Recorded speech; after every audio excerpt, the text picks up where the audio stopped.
पहला प्यार भर के आंखों में खुमार, जादू नगरी से आया है कोई जादूगर।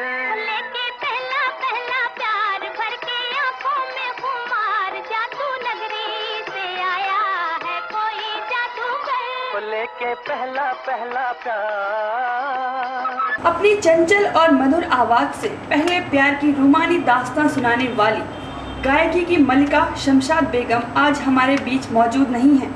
बीते 23 अप्रैल मंगलवार की रात को शमशाद बेगम ने दुनिया को अलविदा कह दिया। भले ही वो आज हमारे बीच नहीं है, लेकिन अपनी आवाज़ के साथ वो हमेशा चाहने वालों के दिलों में अमर रहेंगी। उनके जाने से बॉलीवुड के साथ साथ पूरे देश में उनके चाहने वालों में मायूसी छा गई है। शमशाद बेगम का जन्म अमृतसर में 14 अप्रैल 1919 को हुआ था। शमशाद बेगम की गायन प्रतिभा को सबसे पहले उनके स्कूल की प्रिंसिपल ने पहचाना और उन्हें कक्षा में होने वाली प्रार्थनाओं के लिए मेन हेड बना दिया। 10 साल की उम्र से ही शमशाद बेगम ने शादी और समारोह में गाना गाना भी शुरू कर दिया था। शमशाद बेगम के अंदर गायकी का हुनर कूट कूट कर भरा था, लेकिन उनकी गायकी की राहें आसान नहीं थी। उसी दौर में जब जीनोफोन रिकॉर्ड कंपनी एक नई आवाज़ की तलाश में थी, तब शमशाद बेगम के चाचा ने उनके पिता की मर्जी के खिलाफ गाना गाने के लिए उनका साथ दिया।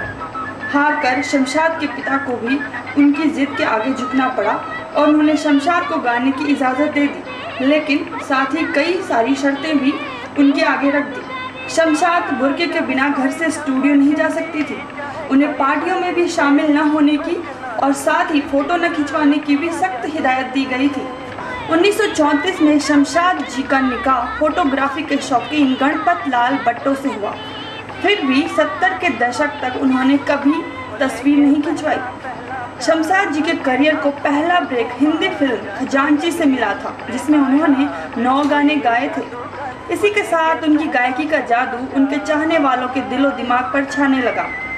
उन्होंने न केवल हिंदी बल्कि बंगाली, मराठी, गुजराती, तमिल और पंजाबी में भी लगभग 6000 गाने गाए।